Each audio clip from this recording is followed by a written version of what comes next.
બીજી વાર અમેરિકા ગયા ત્યારની વાત છે.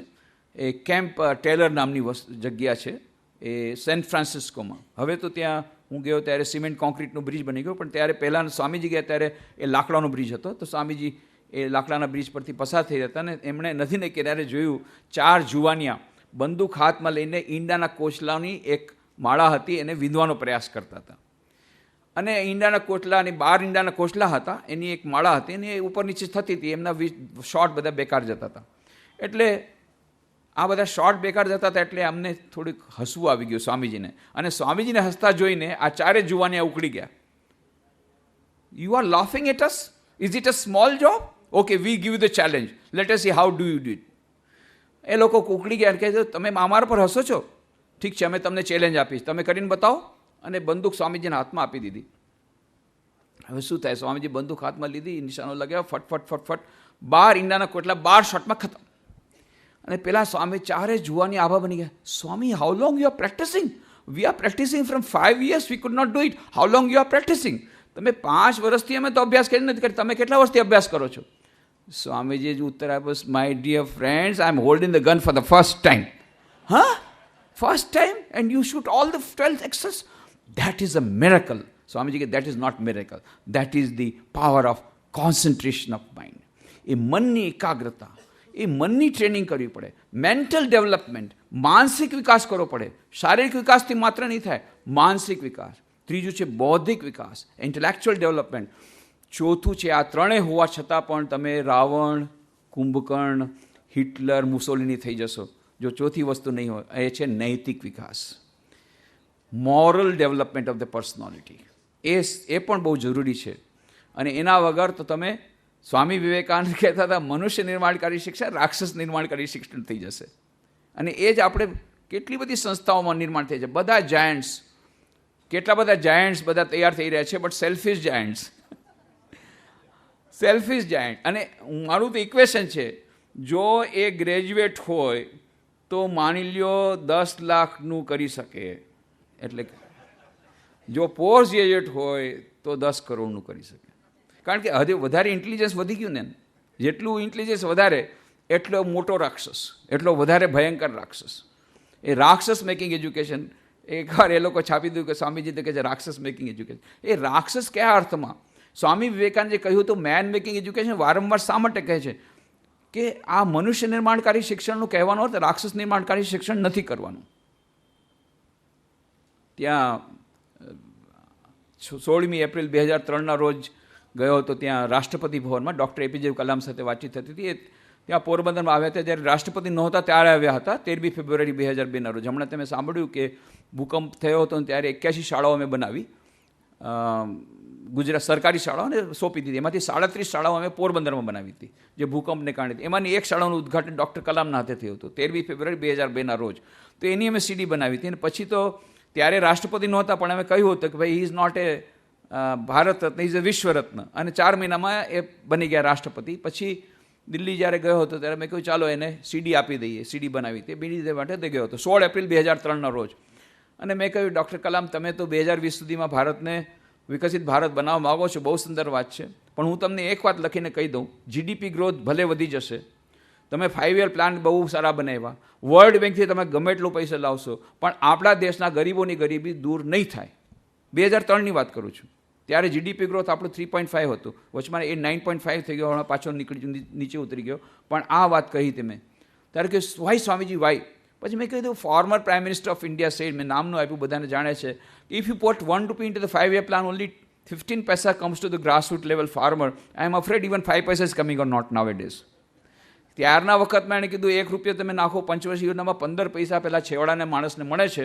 બધું કાપડી કરતાં માત્ર 15 પૈસા મળે છે. અને હવે તો 5 પૈસા નહીં મળતા, ત્યાં સુધીમાં પેલો ખેડૂત બિચારો આત્મહત્યા કરી નાખે છે. Rampant corruption in the country today. What is the solution, Swamiji? મેં કીધું only one solution. What we should have done on 15th August 1947, we should do it now. What is that? સ્વામી વિવેકાનંદે કહ્યું હતું education alone is the panacea of all our evils. શિક્ષણ આપણી બધી સમસ્યાઓનું એકમાત્ર સમાધાન છે શિક્ષણ. પણ કેવા પ્રકારનું શિક્ષણ? સ્વામીજી કહ્યું હતું what we want is man making education, character building education. મનુષ્ય નિર્માણકારી શિક્ષણ, ચરિત્ર નિર્માણવાળું શિક્ષણ. અને પછી મેં કહ્યું કે અમે લોકો અમારી શૈક્ષણિક સંસ્થાઓમાં આ ચરિત્ર નિર્માણવાળું શિક્ષણ દેવાનો પ્રયત્ન કરીએ છીએ, પણ જે શિક્ષણ સંસ્થાઓ અમે નથી ચલાવતા ત્યાં પણ અમે જઈએ છીએ. ઘણી બધી હજારો શૈક્ષણિક સંસ્થાઓમાં જઈએ છીએ, વેલ્યુ એજ્યુકેશનના પ્રોગ્રામ કરીએ છીએ, અને વેલ્યુ એજ્યુકેશન માટે, મૂલ્યની શિક્ષણ માટેની વિશિષ્ટ સંસ્થાઓ અમારી પાસે અમે લોકો તૈયાર કરી રહ્યા છીએ. મૈસૂરમાં છે Vivekananda Institute, Ramakrishna Institute of Moral and Spiritual Education, હૈદરાબાદમાં છે Vivekananda Institute of Human Excellence, અને હવે પોરબંદરમાં Vivekananda Institute of Value Education Culture એ અમે ખોલવાના છીએ. અને અમારી ઈચ્છા છે કે તમે આવીને એનું ઉદ્ઘાટન કરો.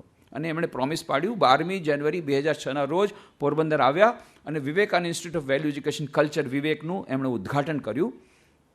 અને પછી મેં એમને કહ્યું હતું કે આવી રીતે ત્યારે પણ એમણે જે વાત કરી હતી એ ત્યારે સંમત થયા કે હા, value education is the most important thing. અને સ્વામી વિવેકાનંદ જે કહી હતી વાત એ આજના પરિપ્રેક્ષ્યમાં બહુ જ મહત્ત્વપૂર્ણ છે. મનુષ્ય નિર્માણકારી શિક્ષણ, ચરિત્ર નિર્માણવાળું શિક્ષણ, અને એ પૂર્ણતાનું પ્રગટીકરણ, એ પૂર્ણતાનું પ્રગટીકરણ સમગ્ર વ્યક્તિત્વ વિકાસ, અને એમાં આ જે નૈતિક વિકાસ એ બહુ જરૂરી છે. નૈતિક મૂલ્યોનો વિકાસ એ બહુ જરૂરી છે. અને 5મું છે એ છે આધ્યાત્મિક વિકાસ, સ્પિરિચ્યુઅલ એજ્યુકેશન. જે પરાવિદ્યાની આપણે વાત કરી એ આધ્યાત્મિક એજ્યુકેશન છે, આધ્યાત્મિક વિદ્યા, કે આ બધું જે છે આ સંસારની પરે આપણે જવાનું છે. હ્યુમન ફુલફિલમેન્ટ એક રેખા છે. મનુષ્ય અને પશુમાં અંતર શું છે? આહાર, નિદ્રા, ભય, મૈથુન છે સામાન્ય મેતત પશુભિ નરાણામ ધર્મો હિ તેષામ અધિકો વિશેષ ધર્મહીના પશુભિ સમાના. જો ધર્મને તમે કાઢી નાખો તો પશુ અને મનુષ્યમાં કોઈ અંતર રહેતું નથી. આ ધર્મ એટલે માત્ર આચરવાવાળો ધર્મ નહીં, બાહ્ય આડંબરવાળો ધર્મ નહીં, પણ એની અંદરનું હાર્દ છે આધ્યાત્મિકતા. અને એ આધ્યાત્મિકનું હાર્દ શું છે? To go beyond time, space and causation. આપણે પરાવિદ્યાનો અર્થ શું થાય છે? જે કંઈ વિદ્યા આપણે ગ્રહણ કરી બધી અપરાવિદ્યા છે. Physics, chemistry, mathematics, geography, history. Not only that, વેદાંતનું જ્ઞાન પણ અપરાવિદ્યા છે. એ વેદો જ કહી શકે કે વેદોનું જ્ઞાન પણ અપરાવિદ્યા. તો પરાવિદ્યા શું? પરને જાણવાની વિદ્યા, જે આ બધા સૃષ્ટિથી પર છે, બિયોન્ડ ટાઈમ, સ્પેસ એન્ડ કોઝેશન. એવી જે સુપ્રીમ રિયાલિટી, પરમ સત્યને જાણવાની વિદ્યા, એનું નામ પરાવિદ્યા. અને એ આજના આપણા, જો આપણને ખરેખર જીવનમાં શાંતિ જોતી હોય, જીવનમાં કૃતજ્ઞતા જોતી હોય, સેન્સ ઓફ ફુલફિલમેન્ટ જોતું હોય, આજે આ વિશ્વમાં આટલી બધી આત્મહત્યા વધી રહી છે, કેટલી બધી આત્મહત્યા, કેટલા બધા લોકો માનસિક રીતે અસ્વસ્થ રહ્યા છે. એનું કારણ શું છે? કારણ કે મનમાં શાંતિ નથી. શાંતિ શા માટે નથી? કારણ કે અંદરમાં જે શાંતિ છે એનાથી અલગ થઈ ગયા. એટલા માટે કઠોપનિષદમાં બહુ સુંદર વાત કરી. નિત્યો નિત્યાનામ ચેતનશ્ચેતનાનામ એકો બહુનામ યો વિદધાતિ કામાન તમ આત્મસ્થમ યેનું પશ્યંતિ ધીરા તેષામ શાંતિ શાશ્વતી નેતરેશામ. જે નિત્ય આત્માની અંદર જે પરમ નિત્ય જે ચૈતન્ય તત્વ છે પરમાત્મા, અને જે પરમ ચૈતન્ય તત્વની અંદર જે પરમ ચૈતન્ય તત્વ જે પરમાત્મા છે, જેના કારણે આ સમસ્ત વિશ્વનું સૃષ્ટિ સ્થિતિ પાલન થાય છે, એ પરમાત્માને જાણવાથી, એક જ એને પ્રાપ્ત કરવાથી, નિત્યો નિત્યાનામ ચેતનશ્ચેતનાનામ એકો બહુનામ વિદધાતિ કામન તમ આત્મસ્થમ એનું પશ્યંતિ ધીરા. એ આત્માની અંદર જે પરમાત્મા રહેલા છે એનું દર્શન થશે. તેષામ શાંતિ શાશ્વતી નેતરેશામ. એને જ પરમ શાંતિ મળી શકશે, પરમાનન્ટ શાંતિ મળી શકશે, કાયમી ધોરણની શાંતિ મળી શકશે. ન એતરેશામ, બીજા કોઈને મળી શકે નહીં. અને એ પરમ જે આ શાંતિની શોધમાં આધુનિક માનવ ભાડી રહ્યો છે, તમે પુસ્તક તમને મળ્યું છે આધુનિક માનવ શાંતિની શોધમાં, એમાં તમે જાઓ તો ત્યારે તમને ખબર પડશે. એમાં આ પુરવાર કર્યું છે કેવી રીતે કેટલા બધા લોકો જેની પાસે વધારે પૈસા છે વધારે આત્મહત્યા કરી રહ્યા છે. એવું નથી કે આપણે મને લાગે છે કે H is directly proportional to M, where H is equal to happiness and M is equal to money. જેટલો પૈસો આવશે એટલું સુખ વધશે. એમાં અમે બધું આપીને કહી દીધું છે કે કેવી રીતે આટલા બધા લોકો અને એટલા માટે શાંતિ જો પ્રાપ્ત કરવી હશે તો એ પરમાત્માનું એ દર્શન, મોકો કહાં તું ઢૂંઢે બંદે મેં તો તેરે પાસ મેં ખોજોગે તો અભી મિલુંગા પલભર કી તલાશ મેં. ક્યાં મને શોધી રહ્યા છો તમે? હું તો અંદર જ છું. પલભરમાં તમને એના દર્શન થશે. પણ અત્યારે આપણે દર્શન નથી થતા કારણ કે અજ્ઞાનનો પડદો છે. અને એટલા માટે કબીર કહે છે, ઘૂંઘટ કાપટ ખોલ રે તો હે પિયા મિલેંગે, કટુક વચન મત બોલ રે તો હે પિયા મિલેંગે. તને પ્રિયતમના દર્શન થશે પણ ઘૂંઘટનો પટ ખોલવો પડશે. તો હવે અજ્ઞાનનો પડદો ખુલે કેવી રીતે? સ્વામીજીએ આખા વેદાંતનો સમસ્ત સાર રાજયોગના એક ચેપ્ટરમાં આપી દીધો, એક જ પેરેગ્રાફ. એ જે આપણે આધ્યાત્મિક શિક્ષણની વાત કરીએ છીએ એનું હાર્દ છે આ પેરેગ્રાફ. શું કહે છે Swamiji? Each soul is potentially divine. પ્રત્યેક મનુષ્યમાં દિવ્યતા સુપ્તપણે રહેલી છે, પ્રત્યેક મનુષ્યમાં, irrespective of caste, creed, colour, religion, nationality. પ્રત્યેક મનુષ્યમાં દિવ્યતા સુપ્તપણે રહેલી છે. મનુષ્ય જીવનનું લક્ષ્ય છે અંતર્નિહિત આ દિવ્યતાને અભિવ્યક્ત કરવી. કેવી રીતે? બાહ્ય અને અંતઃ પ્રકૃતિને વશીભૂત કરીને. એ કેવી રીતે થાય? એના 4 ઉપાય છે: જ્ઞાનયોગ, ભક્તિયોગ, રાજયોગ અને કર્મયોગ. જ્ઞાનયોગ એટલે શ્રવણ, મનન, નિધિધ્યાસન. એને મોડર્ન ભાષામાં હું એમ જ કહું કે સારા ગ્રંથો વાંચીને જેનાથી આપણને આપણા જીવનનો ઉદ્દેશ ખબર પડે એવા ગ્રંથોનું વાંચીને ચિંતન કરવું. શ્રવણ મનન એટલે મનન કરવો, અને એના પછી એના ઉપર નિધિધ્યાસન કરવું. આ શ્રવણ મનન નિધિધ્યાસન, આ છે જ્ઞાનયોગ. અહમ બ્રહ્માસ્મિ, હું એ જ પરમ ચૈતન્ય તત્વ છું, એના ઉપરનું ચિંતન, આ છે જ્ઞાનયોગ. અથવા તત્વમસી, જે કંઈ 4 મહાવાક્યો, એના ઉપર ચિંતન કરવું. પણ એને હજી વધારે આપણે સારી રીતે સમજી શકીએ કે જે કંઈ ગ્રંથો આપણને પોઝિટિવ થિંકિંગ આપતા હોય એના ઉપર ચિંતન કરવું, મનન કરવું, એ જ્ઞાનયોગ. બીજું ભક્તિયોગ, પ્રાર્થના, મંત્રોનો જાપ. ત્રીજું છે એ રાજયોગ, અષ્ટાંગ યોગની વાત છે. યમ, નિયમ, આસન, પ્રાણાયામ, પ્રત્યાહાર, ધારણા, ધ્યાન, સમાધિ. અને યમ 5 છે સત્ય, અસ્તેય, બ્રહ્મચર્ય, અપરિગ્રહ અને અહિંસા. અને નિયમ પણ 5 છે: શૌચ, સંતોષ, તપ, સ્વાધ્યાય, ઈશ્વર પ્રણિધાન. અને એ અષ્ટાંગ યોગ, રાજયોગ. અને ચોથો છે કર્મયોગ, જેના ઉપર સ્વામીજી વિશેષ ભાર મૂક્યો કે આજે આપણે કર્મયોગની વધારે આવશ્યકતા છે. અને નિસ્વાર્થ સેવા દ્વારા આપણને વધારે જલ્દીથી શાંતિ પણ મળશે અને બીજાનું પણ કલ્યાણ થશે. શિવ જ્ઞાનથી જીવ સેવાની એમણે જે વાત કરી છે એ કર્મયોગનું હાર્દ છે. અને આજે કર્મયોગ આપણા માટે જે કંઈ આપણે કામ કરીએ છીએ એ આપણું કર્મ નથી, એ આપણું ધર્મ છે, સ્વધર્મ છે. અને સ્વધર્મને બજાવવામાં જ એ આપણું કર્મયોગ છે. તો કર્મયોગ બની જાય. તો માની લો શિક્ષક છે, તો શિક્ષક તે જ્યોતિર્ધર પુસ્તકમાં તમે જોશો, એ શિક્ષક જ્યોતિર્ધર છે એ કેવી રીતે બની શકે? બસ બીજું કાંઈ નથી કરવાનું. હું વિદ્યાર્થીને ભણાવતો નથી અને ભણાવતી નથી, તો હું શું કરું છું? વિદ્યાર્થી નારાયણની પૂજા કરું છું. બસ, તો એ કાર્ય પૂજા બની જાય છે. દરેક મનુષ્યમાં ઈશ્વર છે. માતૃદેવો ભવ, પિતૃદેવો ભવ, આચાર્ય દેવો ભવ, અતિથિ દેવો ભવ. સ્વામી વિવેકાનંદ કહે છે હું તમને વધારાના મંત્રો આપું છું, આજના યુગ માટે વધારે મહત્વના છે. કયા છે? દરિદ્ર દેવો ભવ, રોગી દેવો ભવ. રોગી નારાયણની સેવા કરો, દરિદ્ર નારાયણની સેવા કરો. અને આ જેટલા આપણા શિક્ષણ મંદિરો છે, એ સ્કૂલ નથી, કોલેજ નથી, એ તો મંદિર છે, વિદ્યા મંદિર. અને એ વિદ્યા મંદિરમાં કોની પૂજા થાય છે? બાકી મંદિરમાં તો રામચંદ્રજીની પૂજા થાય, કૃષ્ણ ભગવાનની પૂજા થાય, બીજા બધા દેવતાઓની પૂજા થાય. અહીંયા પૂજવા કરવાવાળું કોણ છે? શિક્ષક નારાયણ વિદ્યાર્થી નારાયણની પૂજા કરે છે. એ કેળવણી આપવાની વાત નથી, એની અંદર જે પૂર્ણતા છે એને પ્રકટ કરવા માટેના એ ફક્ત એક તક આપે છે, બીજું કાંઈ નથી. આ એક બીજ વાવ્યું, એ બીજ તો પોતાની મેળે છોડ થાય છે, પણ આપણું કામ છે એમાં ખાતર નાખવું, એની આજુબાજુ ઘાસ છે એને કાપી નાખવું, એને સમારવું અને જમીનમાં ફક્ત પાણી નાખવું. બસ, પાણીનો અર્થ છે પ્રેમ. વિદ્યાર્થી નારાયણને પ્રેમ આપીએ, એની માવજત કરીએ, અને જે અવરોધો આવે છે એ અવરોધોને દૂર કરવા એટલું જ શિક્ષકનું કામ છે. તો એ સાચા અર્થમાં જ્યોતિર્ધર બને. એ શિક્ષક છે જ્યોતિર્ધર પુસ્તક ખાસ વાંચજો. અને એકાગ્રતાની જે વાત કરી એમાં વિશેષ તમને એકાગ્રતા અને ધ્યાનનું પુસ્તક જે તમને મળ્યું છે એમાંથી આ બધી વાતો મળશે. આધુનિક માનવ શાંતિની શોધમાં જે મેં વાત કરી કે જ્યાં સુધી આધ્યાત્મિક જ્ઞાન નહીં થાય, એ પરમની પ્રાપ્તિ નહીં થાય, ત્યાં સુધી શાશ્વત શાંતિ આપણને મળી શકે નહીં. એની વાત એ આધુનિક માનવ શાંતિની શોધમાં છે. એ પુસ્તક પણ તમને આપવામાં આવ્યું છે. અને જે સર્વાંગી વ્યક્તિત્વ વિકાસની વાત કરું છું, શારીરિક વિકાસ, માનસિક વિકાસ, બૌદ્ધિક વિકાસ, નૈતિક વિકાસ અને આધ્યાત્મિક વિકાસ, એ કેવી રીતે થઈ શકે? એ સ્વામી વિવેકાનંદના ગ્રંથોમાં આપણે જઈએ તો એમાંથી 5 વસ્તુ આપણને મળે છે, જેની વિસ્તૃત ચર્ચા તમને સર્વાંગી વ્યક્તિત્વ વિકાસમાંથી મળશે. એટલે જ હું પુસ્તક ત્યાંથી લાવ્યો તો મને ખબર હતી કે 50 મિનિટમાં કંઈ પૂરું થવાનું નથી. એટલે બધું મેં પુસ્તકો તમને આપી દીધા, એમાંથી તમને હોમવર્ક આપું છું. એટલે આ એમ નથી સમજતા તમને નિઃશુલ્ક મળ્યા છે પુસ્તકો, છે નિઃશુલ્ક, પણ સામે હોમવર્ક કરવા માટેની તમારી પાસેથી એ અપેક્ષા છે, એ રીતે તમને આપ્યા છે. એટલે બહુ મોટી કિંમત છે. એ આ તો રૂપિયા આપી દીધા, છૂટા પડ્યા. આ તો મુશ્કેલ થઈ ગઈ. આ તો આપણે વાંચવા પડે અને સમજવા પડે, ઉતારવા પડે.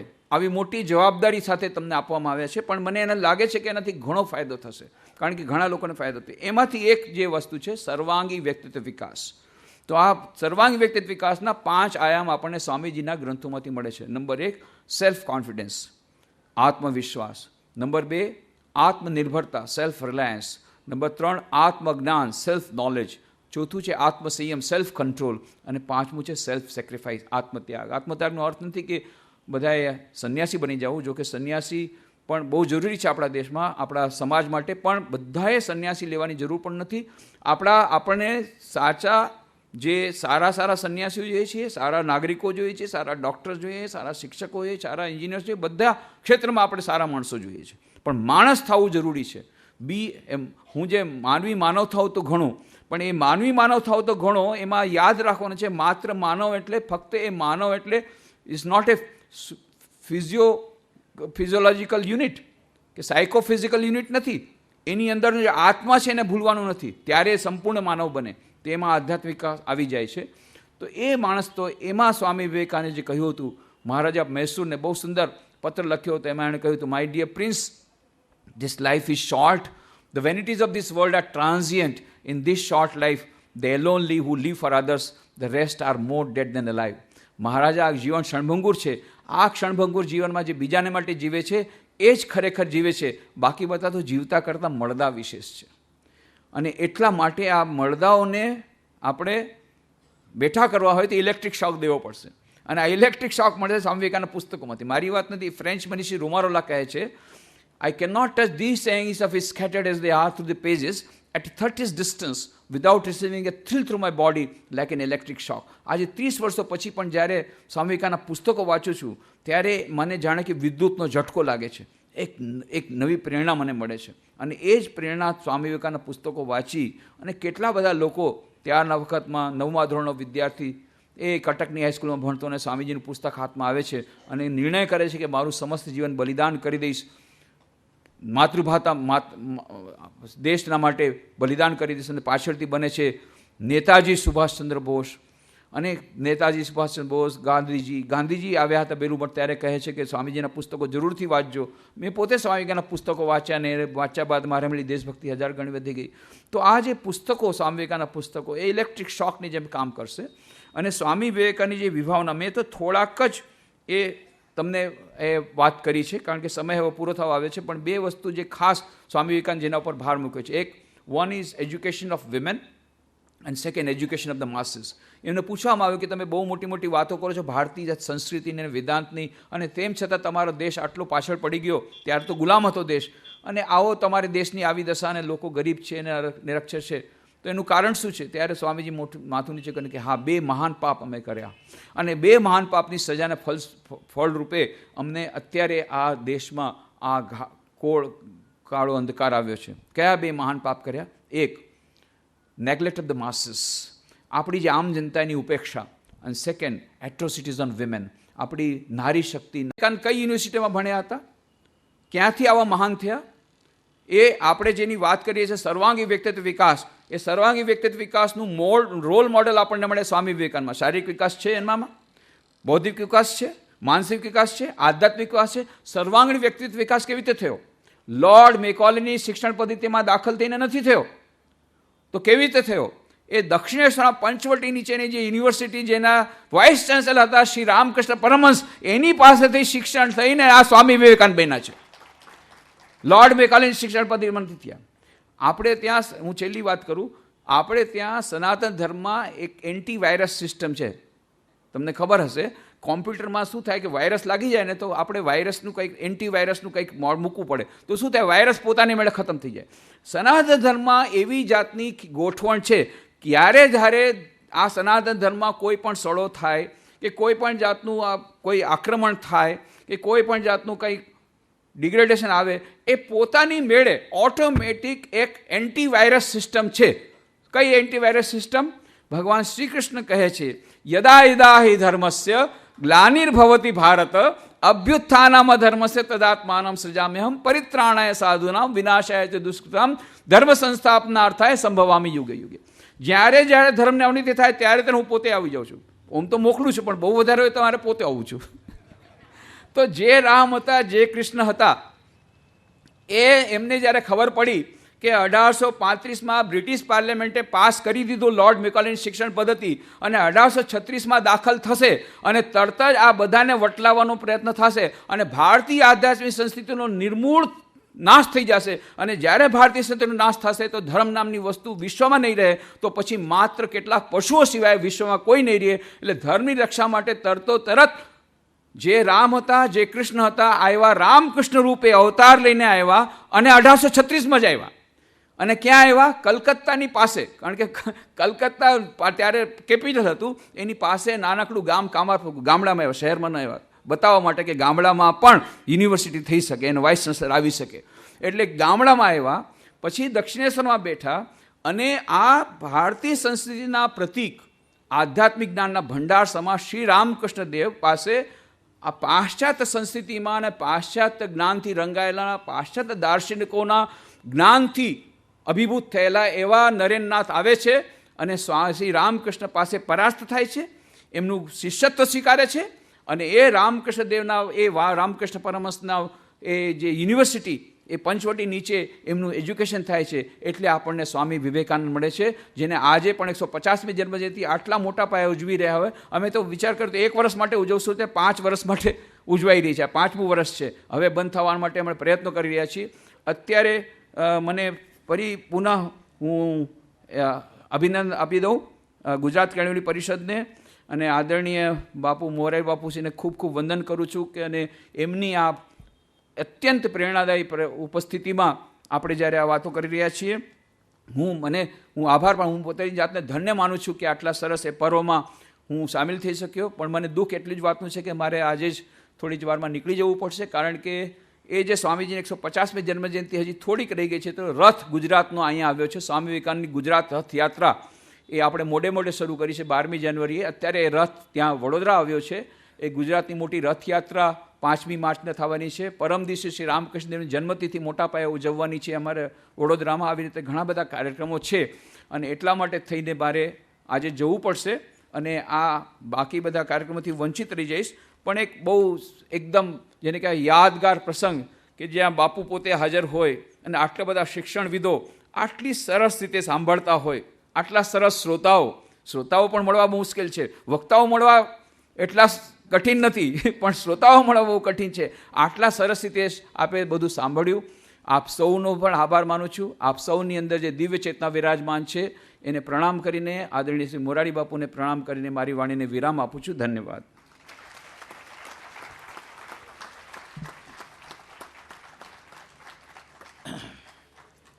આપણે સૌએ સ્વામી વિવેકાનંદને જોયા નથી, પણ સ્વામી વિવેકાનંદ હોય તો કેવી રીતે બોલતા હોત, શું કરતા હોત, એનું એક જાગતિક ઉદાહરણ હમણાં જ આપણને સ્વામી લક્ષ્મણજી આપ્યું છે. સ્વામીજી હમણાં એક સરસ વાત કરી કે ઓડિયન્સ પણ પાછું રિસેપ્ટિવ હોવું જોઈએ.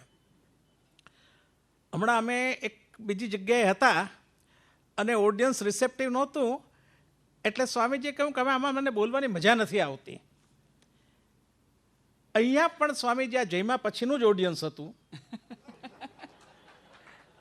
અને છતાં આ બધાએ આપણે જોયું કે કેટલું બધું સરસ રીતે એ પ્રતિભાવ આપતા હતા.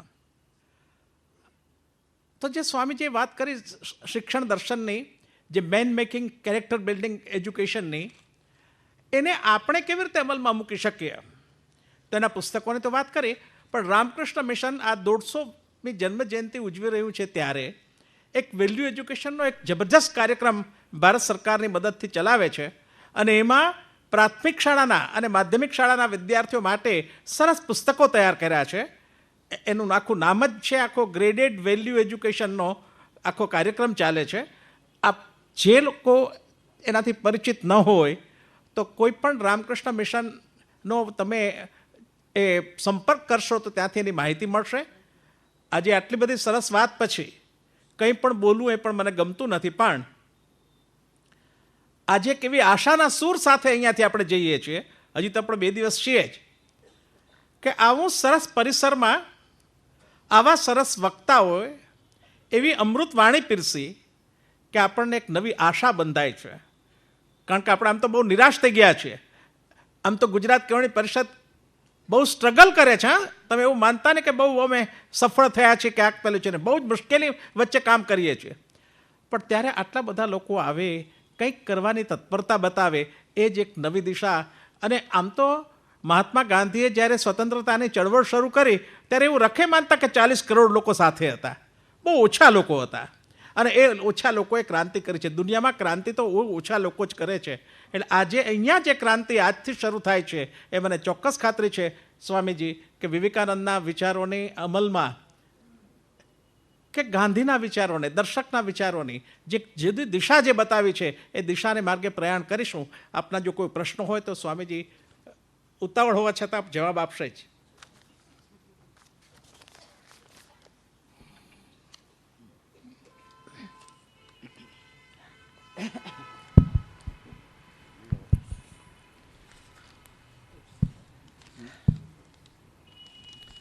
સ્વામીજી, પહેલો પ્રશ્ન છે જસવંતભાઈ પરમારનો. મૂલ્ય શિક્ષણ માટે સારું વાંચન ખૂબ જ અગત્યનું છે, પરંતુ સાંપ્રત સમયમાં વાંચનનું સ્તર ખૂબ જ નીચું ઉતર્યું છે. સાથે સાથે આધુનિક ટેકનોલોજીનો નકારાત્મક ઉપયોગ વધુ થાય છે. ટીવી સિરિયલ અને મોબાઈલ ગ્રસ્ત આ પેઢીને નિયંત્રિત કેવી રીતે કરવી? શાળાઓમાં સૌથી મોટો યક્ષપ્રશ્ન શિસ્તનો બનતો જાય છે. વાલીઓનો ખૂબ જ ઓછો સહકાર મળે છે. કદાચ તમે નજીકના સમયમાં જ જાણ્યું હશે કે વડોદરાની એક સ્કૂલના બાળકો રિસેસમાં આનંદ માણવા માટે દારૂ પીતા હતા. હવે આ પરિસ્થિતિનો કેવી રીતે સુધારવી? બહુ સરસ પ્રશ્ન છે, પણ પ્રશ્નમાં ઉત્તર સામેલ છે.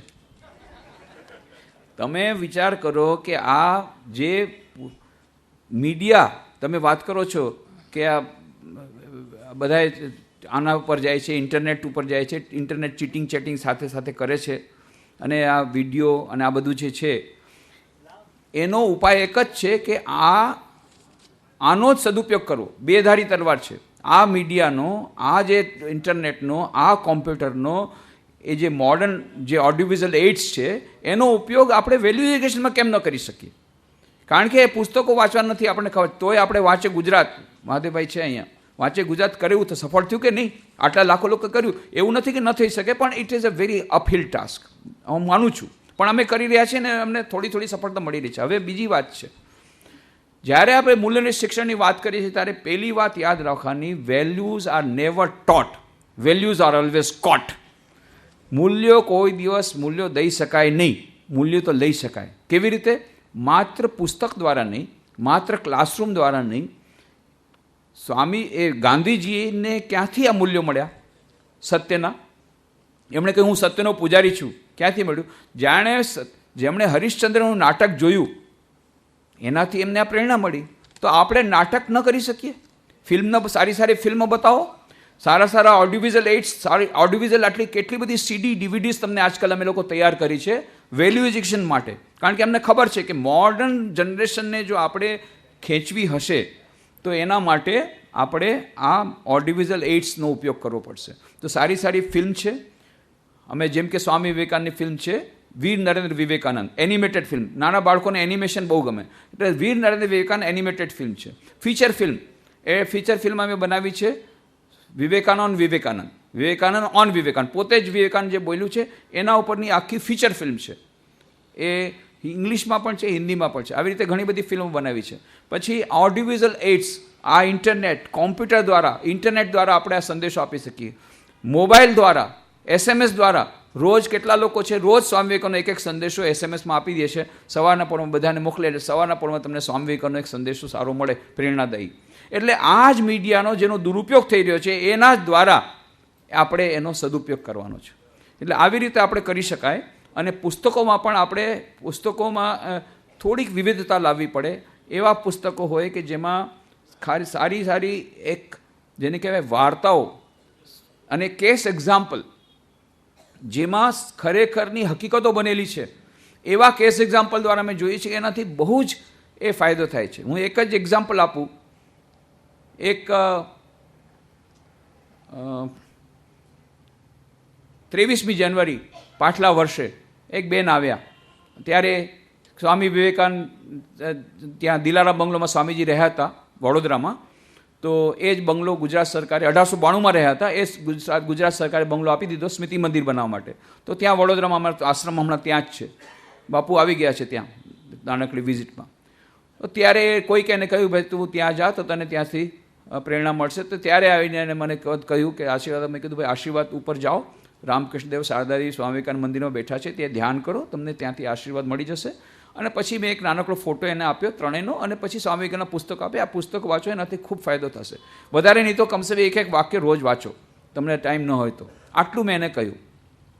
એની પછી એની જે વાર્તા મેં સાંભળી, 11મી એપ્રિલ 2011ના રોજ એ લખનૌથી દિલ્હી જતી હતી પરીક્ષા દેવા માટે. રાતના 12 વાગે લગભગ 4 બદમાશો આવ્યા ગન લઈને, બધા પાસેથી બધું છીનવા માંડી ગયા. અને આ તો એ તો હતી નેશનલ પ્લેયર વોલીબોલની, એ એકલે હાથે 4 સાથે લડવા માંડી ગઈ, પોતાની સોનાની ચેન ન આપી. એટલે પછી ચારો વિચાર કર્યો આની હિંમત જોઈને બાકી બધાની હિંમત આવી જશે. ઉપાડી અને એને ફેંકી ચાલતી ટ્રેનમાંથી ફેંકી તો સામેથી બીજી ટ્રેન આવતી હતી, એનાથી અથડાઈ અને પાછી બાઉન્સ થઈને આવી. એક પગ એનો કપાઈ ગયો. આખી રાત રડતી રહી, કોઈ આવ્યું નહીં. 49 ટ્રેન એના માથા પરથી પસાર થઈ. બીજે દિવસે કોઈ ખેડૂત એને ત્યાં બોરામાં ભરીને ત્યાં લઈ ગયો કોઈ હોસ્પિટલમાં. ત્યારે એનેસ્થિસિયા નહોતું, ગેંગ્રીન થઈ ગયું હતું. ત્યારે એણે કોઈ કહ્યું કે આ તો મરી જશે. ત્યારે કહ્યું કે નહીં, મારે મરવું નથી, મારે જીવવું છે. તો તમે મને એનેસ્થિસિયા વગર મારું ઓપરેશન કરી નાખો. એનેસ્થિસિયા વગર 2.5 કલાક ઓપરેશન ચાલ્યું. એનો પગ કપાઈ ગયો, પગ કાઢી નાખ્યો અને પછી એમ્પ્યુટેટ કરવામાં આવ્યો. અને પછી 4 મહિના ત્યાં ઓલ ઇન્ડિયા મેડિકલ ઇન્સ્ટિટ્યૂટમાં રહી. અને ત્યારે એના ઉપર ઇલ્ઝામ લગાવવામાં આવ્યા પોલીસોને બચાવવા માટે અને બદમાશોને બચાવવા માટે. ઇલ્ઝામ લગાવ્યો એ તો આત્મહત્યા કરવા જતી હતી. ત્યારે એને મનમાં બહુ દુઃખ થયું. એક તો મારો પગ કપાઈ ગયો, ઉપરથી મારા ઉપર આવો ઇલ્ઝામ લગાડ્યો છે. એટલે એણે શું કર્યું, એણે નિર્ણય કર્યો કે હું માઉન્ટ એવરેસ્ટ જઈશ. અને પછી ટાટા ફાઉન્ડેશનથી એને સ્પોન્સરિંગ મળ્યું. મારી પાસે આવી ત્યારે 20,000 ફીટ ગઈ હતી. હવે માઉન્ટ એવરેસ્ટ જવાનું હતું. સ્વામી વિવેકાનંદનો ફોટો આપ્યો, રામકૃષ્ણદેવ શારદાજી સ્વામીનો ફોટો આપ્યો, પુસ્તક આપ્યું કે પુસ્તકમાં એક વાક્ય તમે વાંચજો. પણ એની એટલી શ્રદ્ધા હતી, રોજ એણે વાંચ્યું, સ્વામીજીની પુસ્તક વાંચી. એનાથી એને એનર્જી મળી. પહેલાંથી જ એનામાં હિંમત તો હતી, પણ એનાથી વધારે એનર્જી મળી. માઉન્ટ એવરેસ્ટમાં જતાં જ્યારે એનામાં હતાશા આવતી ત્યારે પુસ્તક વાંચતી અને આ ફોટો જોતી. 1000 ફૂટ દૂર હતી ત્યારે ઓક્સિજન ખતમ થઈ ગયો. એટલે તરત જ નેપાળની એજન્સીથી વાઈફાઈમાં એ લોકોને બોલાવવામાં આવ્યું. ત્યાંથી એ મેસેજ આવ્યો, જલ્દીથી તમે પાછી આવતી રહે, નહીં તો તું મરી જઈશ. હવે આણે વિચાર કર્યો કે મેં સ્વામીજીને પ્રોમિસ આપ્યું હતું કે આ ફોટો હું ત્યાં પહોંચાડી દઈશ અને ત્યાં માઉન્ટ એવરેસ્ટમાં મૂકી આવીશ. એ તો મારું કામ બાકી છે અને તિરંગો ઝંડો મારે લગાવવાનો બાકી છે માઉન્ટ એવરેસ્ટમાં. તો ભલે હું મરી જાઉં પણ મારું કામ તો પતાવી દઉં. ઉપર ગઈ, બધાએ ના પાડી તો જાતી નહીં. ઉપર ગઈ, માઉન્ટ એવરેસ્ટમાં જઈને તિરંગો ઝંડો લગાવ્યો. 2 મિનિટની વિડીયો બનાવી. શેરપાને કહ્યું આ વિડીયો ભારતમાં મોકલી દે, જેથી મારા ભારતના નવજુવાનોને હું મોટિવેટ કરવા માગું છું કે મરતા દમ સુધી તમારો લક્ષ્ય ક્યારેય ભૂલતા નહીં. આજે મેં લક્ષ્ય પ્રાપ્ત કરી લીધું, હવે હું મરી રહી છું, પણ મેં લક્ષ્ય પ્રાપ્ત કરીને પછી હું મરી રહી છું, એમ તમે પણ લક્ષ્ય છોડતા નહીં મરતા સુધી. આવી જાતનું મોટિવેટ દેવા માગું છું. એવી 2 મિનિટની વિડીયો બનાવી. અને પછી એવે વખતે જ્યારે ઓક્સિજન ખતમ થઈ રહ્યો છે, એણે બરફનો પહાડ છે થોડો ખોઈદો, ત્યાં ફોટો પૂજા કરી. અને એના પછી એક ચમત્કાર થયો. આ 21મી એપ્રિલ 2013ની વાત છે કે ક્યાંકથી મોટું ઓક્સિજન સિલિન્ડરને મળી ગયું. એક ઇંગ્લિશમેન 2 લઈ ગયો હતો, બહુ ભારી હતા 2, એટલે એક એણે ફેંક્યું, એ આને મળી ગયું. પાછી આવતી રહી. આજે આખા દેશમાં હજારો લોકોને તે મોટિવેટ કરે છે પોતાની સ્ટોરી દ્વારા.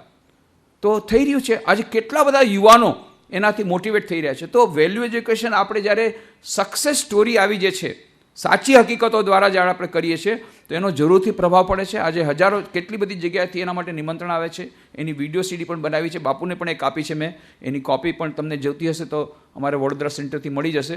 પણ આ તો મેં એક ઉદાહરણ આપ્યું. આવા ઘણા બધા ઉદાહરણ આપ્યા છે આપણી પાસે છે કે જેમાં આવી રીતે મૂલ્યો વેલ્યુ એજ્યુકેશન પછી એ લોકોને શું ફાયદો થયો એ તમારે બતાવવું પડશે. તો આજની જનરેશન બહુ ઇન્ટેલિજન્ટ છે. ફક્ત એને કન્વિન્સ કરવી હોય તો એને આ કેસ એક્ઝામ્પલ જોઈએ છે. એનાથી એ લોકો એ જરૂરથી પ્રભાવિત થાય છે અને એ લોકો એને પણ એની લેંગ્વેજમાં બોલવું પડશે. નંબર 1, પુસ્તકોમાં પણ કેસ એક્ઝામ્પલ આપવા પડશે. નંબર 2 અને નંબર 3 ઓડિયો વિઝ્યુઅલ એડ્સનો ઉપયોગ કરવો પડશે. સ્વામીજી, પરિમલભાઈ દેસાઈનો સુરતથી પ્રશ્ન છે. માનવ સંસાધન વિભાગના આંકડા 89% વિદ્યાર્થીઓ 12 ધોરણ સુધીમાં અભ્યાસ છોડી દે છે, ડ્રોપ આઉટ. તો વિવેકાનંદજીના ખ્યાલનું આર્થિક સજ્જતા બાબતનું ટેકનિકલ એજ્યુકેશન શાળાકીય સ્તરે કઈ રીતે શક્ય બનાવી શકાય? બહુ સરસ વાત છે. એટલે પહેલી વાત તો છે કે હું તો એમ સમજું છું કે આ જે ડ્રોપઆઉટ છે, હમણાં વાત થઈ ને કે દર્શકે એમ જ કીધું કે હું ન ભણ્યો એનો મને કોઈ અફસોસ નથી. મને અફસોસ નથી કે આ ડ્રોપઆઉટ થયા, પણ એની બદલામાં એને બીજું એજ્યુકેશન આપવું પડે. જે ટેકનિકલ એજ્યુકેશનની વાત સ્વામીજી કહેતા, એના પગ ઉપર ઊભા રહી શકે.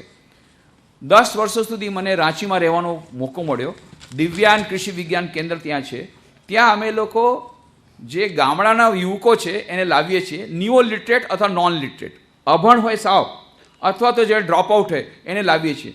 એને એમ નથી કહેતા કે અમે તમને આગળ ભણો અને તમે શહેરમાં જઈને નોકરી કરો, નોકરી માટે એને વલખા મારવા પડે એમ નથી કહેતા. અમે શું કરીએ છીએ, ગામડામાં જ રહો. પણ કે કેવી રીતે રહીએ? ખેતરમાં તો એવું બધું અન્ન થતું નથી. ખેતરમાં મોડર્ન એગ્રીકલ્ચર કરો, અને તમારી પાસે જમીન ન હોય તો તમે ગોપાલન કરો, ન હોય તો મધુમક્ખી પાલન કરો, જંગલના એરિયામાં હો. આવી રીતે ડિફરન્ટ ટાઈપ ઓફ ટ્રેનિંગ અમે આપીએ છીએ ત્યાં. કાર્પેન્ટ્રી એટલે કે બળેગીરી, પછી આ મધુમક્ખી પાલન એટલે મધમક્ખી પાલન કરવાનું. આવી રીતે ઘણી બધી જાતની ટ્રેનિંગ છે. એગ્રોનોમી, હોર્ટિકલ્ચર, એનિમલ હસબન્ડરી, બી કીપિંગ, ઘણી બધી જાતની ટ્રેનિંગ અમે આપીએ છીએ. 6 અઠવાડિયાની ટ્રેનિંગ, ખાવા પીવાનું મફત, રહેવાનું, અને સ્ટ્રિક્ટ એનો નિયમ છે. જ્યારે આવે છે ત્યારે રડે છે, કારણ કે એમને ગમતું નથી, શહેર કોઈ દિવસ જોયું નથી, રડે છે. 6 અઠવાડિયા પછી જ્યારે પાછું જવાનું પાછા રડે છે કે હવે જવાનું ગમતું નથી. એટલો બધો ફરક આવે છે. ત્યારે આ લોકો ગામડામાં કોઈ દિવસ એ જંગલમાં રહેતા હોય, કોઈ દિવસ ગાડી ન જોઈએ, એટલે જેમ ઓલા આપણે જંગલી જાનવરને જોઈને કેમ આપણે ભાગીએ, એમ મોટર ગાડી આવે તો ભાગી જાય રહેલી છે. આ ટ્રાઇબલ્સ, આ બધા આદિવાસીઓ છે. આદિવાસીની અંદર પણ આટલો બધો આત્મવિશ્વાસ હતો, એ જાગૃત થઈ ગયો. સ્વામીજી કહ્યું કે પોટેન્શિયલ છે, અનંત શક્તિ છે, ફક્ત એને જાગૃતભર કરવાની છે. તો આ જે ટેકનિકલ વાતની જે વાત કરીએ છીએ, આવી જાતના ટ્રેનિંગ પ્રોગ્રામ્સની આપણે સંસ્થા ખોલવી જોઈએ કે જેમાં એ લોકો એમ્પ્લોયમેન્ટ સીકર ન બને, એમ્પ્લોયમેન્ટ ગીવર બને. એ પોતે પાછા બીજાને નોકરી આપે, અને ગામડાના લોકો ગામડામાં જ રહે, અને સાથે સાથે એ પોતાનું પર્યાવરણ જાળવે અને પોતાના પગ ઉપર ઊભા રહે. એવી જાતની આપણે વ્યવસ્થા કરવાની છે. સ્વામીજી, એક ડંકેશભાઈ ઓઝાનો પ્રશ્ન છે. હું હમણાં IISની મુલાકાતે ગયેલો, ત્યાં જાણવા મળ્યું કે બધા તૈયાર થઈને પરદેશ ચાલ્યા જાય છે, પૈસા ખર્ચેલા નકામા જાય છે. What could be the way out now? બીજા ઘણા બધા પ્રશ્નો છે, પણ મને લાગે છે કે હવે સમય પૂરો થવા આવ્યો છે, અને આપણે સ્વામીજીના પ્રશ્નો આપશું, અને મને ખાતરી છે કે સ્વામીજી આના ઉપર એક લેખ લખે અને આપણે રામકૃષ્ણ જ્યોતમાં છાપીશું, જેથી અથવા મારો ઈમેલ આઈડી આપી દો. હા, મારો ઈમેલ આપી દો, nikhileshwaranand@gmail.com માં પ્રશ્નો લખી હું આપી દઈશ. અથવા એ લોકોની ઈમેલ આઈડી તો એમાં હું આપી દઈશ. અને આ જે પુસ્તકો આપ્યા છે એમાંથી ઘણા પ્રશ્નો પડી છે, એમાં પણ મળશે તમને. હવે છેલ્લો પ્રશ્ન બતાવો. ડંકેશભાઈ કહે છે કે હમણાં હું IISની મુલાકાતે ગયેલો, ત્યાં જાણવા મળ્યું કે બધા તૈયાર થઈને પરદેશ ચાલ્યા જાય છે, પૈસા ખર્ચેલા નકામા જાય છે. Would could be the way out now? હવે આ જ પ્રશ્ન ડૉક્ટર કલામને પણ પૂછવામાં આવ્યો કે હવે એક વસ્તુ એવી થઈ ગઈ છે કે એ મારો એ વિષય પણ રહી ગયો કે now we have to think in a global way. હવે આપણે જૂની વસ્તુ ભૂલી જવી જોઈએ. A global civilization has already come. એક વૈશ્વિક સભ્યતા આવી રહી છે. આ થોડાક વખતનો ટેમ્પરરી પીરિયડ છે. આ જે ભૌગોલિક જે આપણી જે બધા સીમાડાઓ હવે પૂરા થવાના છે, બધા પૂરા થવાના છે. કોમ્યુનિકેશન ટેકનોલોજી એટલી બધી આગળ વધી ગઈ છે. The hall world has become A global village. આખું એક વિશ્વ, એક ગામ બની ગયું છે. અને હવે આ સીમાડા બધા દૂર થઈ રહ્યા છે. એટલે જેને જ્યાં ફાવે ત્યાં રહે. પરંતુ હું તો એમ જ કહીશ કે ભલે તમે જાઓ, વાંધો નથી, પણ માતૃભૂમિને ભૂલતા નહીં. અહીંયા જે લોકો છે, જે લોકોને તમારી જેટલી સવલતો નથી, એને ભૂલતા નહીં. જેમ સ્વામી વિવેકાનંદ શિકાગો ધર્મસભામાં આટલી બધી સફળતા મળી, આખા વિશ્વ પ્રસિદ્ધ બની ગયા, આખી રાત રડતા રહ્યા કે મારા દેશના લોકોને, અહીંયા લોકોને આવી જાહો જલારી છે, અને મારા લોકોને, મારા દેશના લોકોને ખાવાનું પણ નથી મળતું. એ રડતા રહ્યા, અને એના માટેની એમણે પ્રાર્થના કરતા રહ્યા જગદંબા માટે. એટલે ભલે તમે જાઓ વિદેશમાં, પૈસા કમાઓ, પણ એ પૈસાનો ઉપયોગ અહીંયાના લોકોના દુઃખ દર્દ દૂર કરવા માટે, વિશેષ કરીને સાચું શિક્ષણ આપવા માટે તમે વાપરશો. કારણ કે સ્વામીજી એમ નહોતા કહેતા કોઈને મદદ કરો. Never. You help them to help themselves. તમે એને મદદ કરો જેથી પોતે પોતાની મદદ કરી શકે. You give them education, rest will take care of it self. એમને સાચું શિક્ષણ આપો, પછી એ લોકો પોતાની મદદ પોતે કરી રાખશે. તો તેમને લોકોને, જે લોકો આવી રીતે બહાર જાય છે વિદેશમાં, ભલે તમે જાઓ, આનંદ કરો, પણ દેશવાસીને ભૂલતા નહીં, દેશના જે ગરીબ લોકોને ભૂલતા નહીં. એ લોકોના શિક્ષણ માટે તમે ત્યાંથી તમે પૈસા મોકલો. અને જ્યારે તમારે માતૃભૂમિ તમને પોકાર કરે ત્યારે તમે પાછા આવો, ત્યાં સુધી ત્યાં છો ત્યાં પણ ભારતનો ઝંડો ફરકાવો. અને આપણે તો એમ નથી ચાહતા, આપણે ફક્ત એટલું નથી ચાહતા કે આપણા દેશના મોટા મોટા માણસો અહીંયા રહીએ, આપણે તો એક્સપોર્ટ કરવા માગીએ છીએ, આખા વિશ્વ પર વિજય મેળવવાનો છે. સ્વામીજી કહ્યું તો India shall conquer the world by its spiritual culture. એટલે એમાં મદદરૂપ તમે થાઓ, આપણી આધ્યાત્મિક સંસ્કૃતિને ભૂલતા નહીં, એ સંસ્કૃતિનો ફેલાવો તમે કરો અને સાથે સાથે આ વિશ્વ વિજય પ્રાપ્ત કરો. આપણે એવા સીમાડામાં બંધ નથી રહેતા. બરાબર છે. ખૂબ આભાર સ્વામીજી.